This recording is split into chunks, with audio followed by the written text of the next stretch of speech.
Well, the NBA playoffs are well underway, and the Bulls, once again, surprisingly, did not make it. And yeah, I mean, it was a very, very embarrassing loss to the Miami Heat. Got absolutely thrusted into the ground, just face in the pavement, rubbing our teeth in it. It was brutal. And there was no Jimmy Butler or Terry Rozier. So their best player was Bam Adebayo, and he's not even really a scorer. Their best scorer was Tyler Hero. And the craziest part is I feel like the Heat didn't even play a phenomenal game. They played well enough to beat us.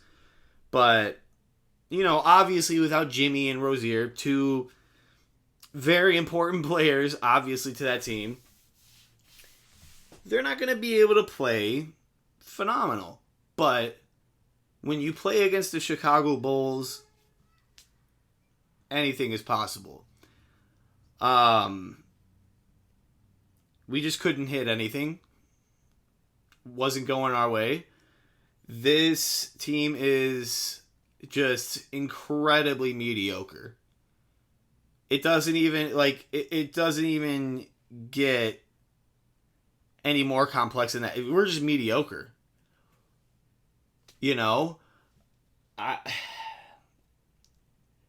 Which sort of brings me to what I wanted to talk about in this video. Basically, just what AK said in his exit interview. And I actually really appreciated what he said. If you guys didn't see it, the whole headline to take away from his exit interview was that he wants to make a big change. Okay? And something he's never said before that he did say was he fully admitted that this current group does not work. It just doesn't fit together. He fully admitted that, which basically tells me that Zach LaVine is gone. And I love Zach LaVine. I think he's a great scorer. I think he's really fun to watch, especially when he's on. I have no real problems with Zach LaVine. It's not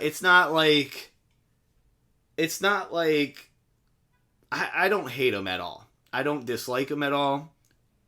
He was my favorite player on the Bulls since he's gotten here. So it's going to suck to see him go. But it's the most necessary move I've seen the Bulls have to do in a while. The contract is insane. Our team is, as I said, incredibly mediocre.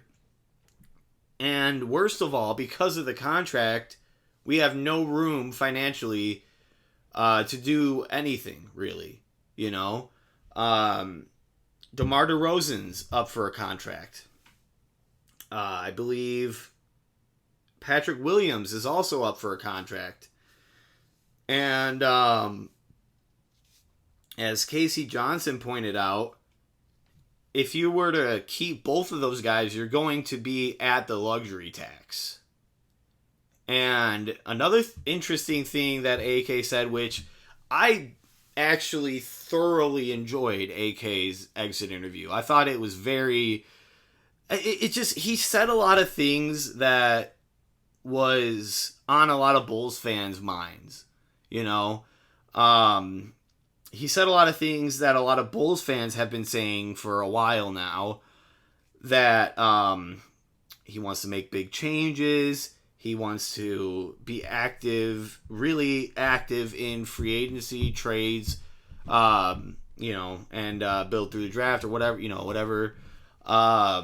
As of right now, we have the 11th best odds for the first pick, which isn't great, but I mean, 11 pick in this draft is fine,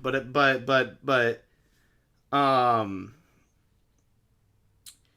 basically, he finally just admitted failure, and that was the most important thing, for me. You know, coming from him, he's never really admitted that this group is a failure. I mean, to be fair, he was evaluating them, but very, very much so, way too long. It took way too long to evaluate and come to the conclusion that this team, as it stands right now, is not built to contend for a championship. I mean, we're not even built to be a top 6 seeded team. But yeah, he also said that the only time he would consider going into the luxury tax is if we were a top 4 seeded team.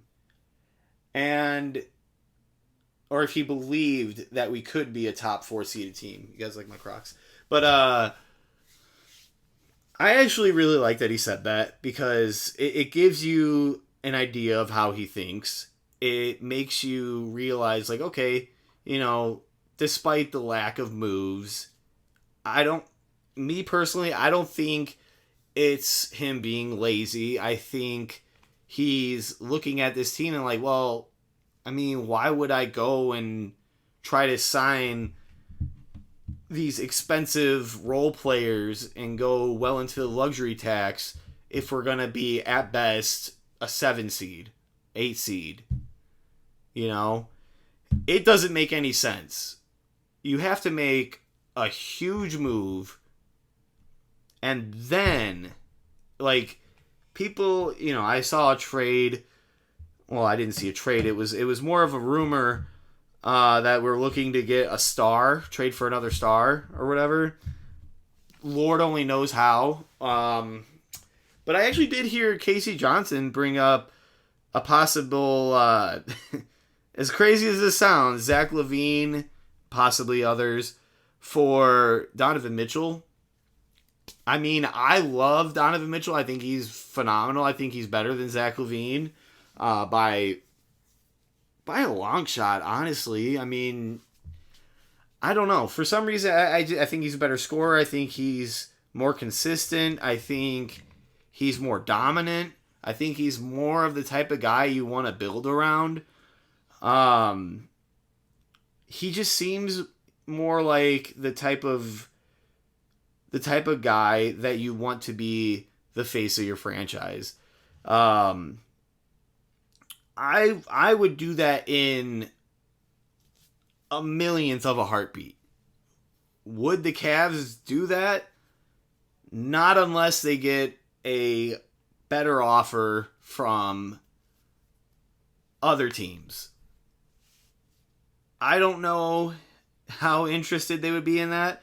One of the things Casey Johnson said, the best point that I remember him saying, was, I mean, they don't want to lose Donovan Mitchell for nothing. And honestly, it seems like he's going to walk at some point anyway, because he doesn't really want to be in Cleveland, apparently. I mean, I don't get why.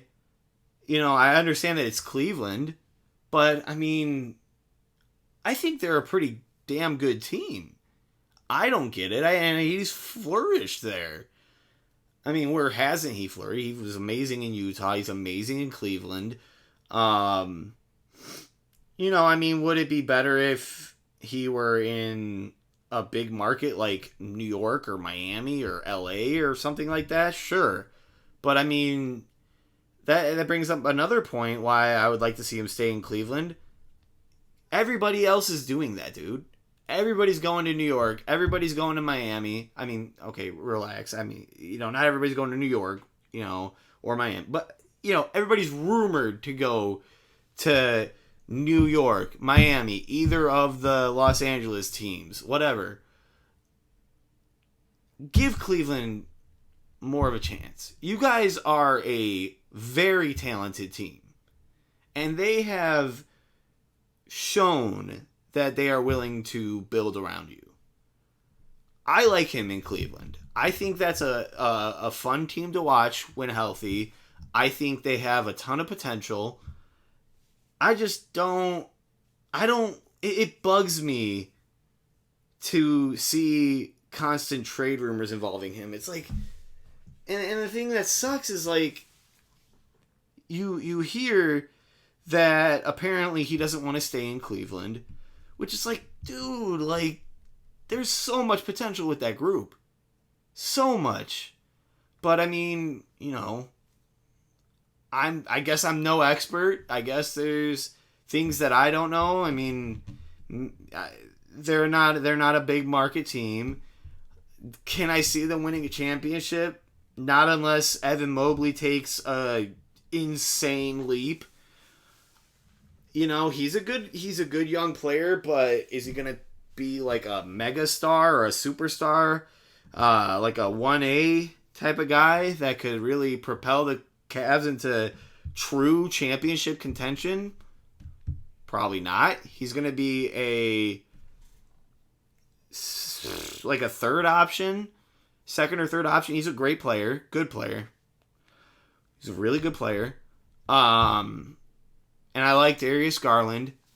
I love Max Strus.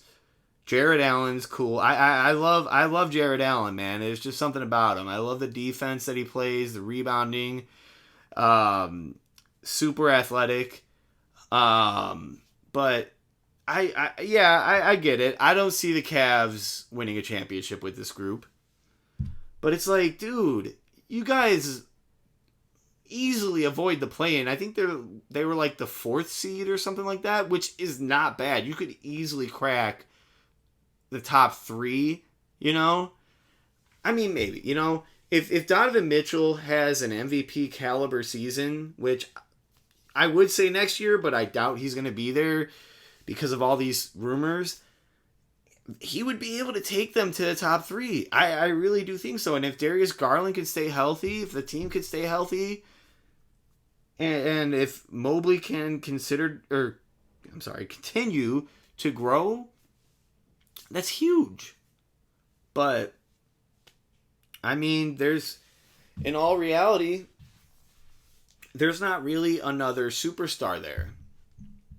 And in this league, you got to have another superstar, or at the very least be an extremely complete and well-rounded team like the Denver Nuggets. I mean, I think Jamal Murray's a star, but a superstar, he's an all-star for sure. I don't think he's a superstar like on the same level as Jokic or Giannis, LeBron, Shea, KD, players like that. He's really good. But I don't think he's much better than to his team than like Darius Garland is to the Cavs. Before anybody attacks me in the comments, do I believe that Jamal Murray's better than Darius Garland? Absolutely. He's an NBA champion. He's a phenomenal scorer. But I'm saying he's not a superstar. He's a star, like I said, an all-star. But he's not like Damian Lillard or Kyrie Irving or anything like that, or Luka. So I mean, I don't know, but I think the Nuggets are the most complete team in the NBA. And they're not even a big market team. So if the Cavs were able to do that, sure, I could see Donovan Mitchell staying. But unfortunately, I mean, with all the rumors and everything, and him originally not even wanting to go there, I think he's gone. Do I think the Bulls are going to get him? No. I just don't see why Cleveland would, or how they wouldn't be able to get a better offer for Donovan Mitchell than, Zach LaVine and maybe Patrick Williams or something? I have no idea if that would work, but actually no, because Patrick Williams is a free agent. I don't know. Maybe some sort of weird thing could have happened, but I highly doubt it. I highly doubt it. Who knows? I mean, AK is a man that likes to uh, be optimistic and likes to preach optimism. So we'll see in due time if this is bullshit or not. I really liked what he said. It seemed like a pretty refreshing change of pace. So I guess we'll just have to see. But I really just kind of wanted to talk about that today, guys. I appreciate you for tuning in, and I will see you next time.